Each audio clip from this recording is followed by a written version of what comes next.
আজকে আজকে যে পরিস্থিতি হয়েছে ক্যাম্পাসে, অ্যাটলিস্ট আপনারা যদি কেউ দেখতেন, বিশ্বাস করেন আপনারা সারা জীবনের জন্য এই ছাত্রলীগ জিনিসটাকে যে কি পরিমাণ ঘৃণা করতেন বা ভয় পাইতেন আপনারা জানেন না।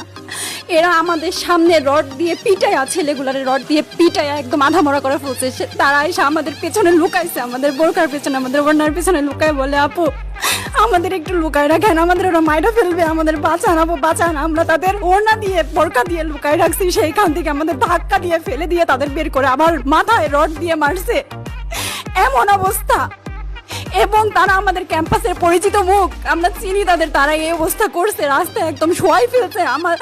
আমাদের হলের মেয়েদের বুকে বড় বড় যে আসতো ইট, এই ইটগুলো বুকে ফেঁকে দিচ্ছে, মানে একদম পুরো বুকে লাগছে, এরকম জামা কাপড় ছিঁড়ে ফেলছে, এত বাজে অবস্থা। অথচ আমার ব্যাচমেট, আমরা যাদের সাথে ক্লাস করি, একসাথে বসি, আমি তাদের একটা কথা বলতে দেখি না এগুলো নিয়ে, একটা কথা না। এবং তাদের নিউজ ফিডে গেলে দেখবেন তারা এখন এগুলাই সাপোর্ট করে যাইতেছে। কিচ্ছু বলার নাই। আমি কেমনে যাই এই মানুষগুলোর সাথে এত বছর ক্লাস করছি, বা আমি আরো 6টা মাস কিভাবে ক্লাস করবো আমি জানি না, আমি সত্যিই জানি না।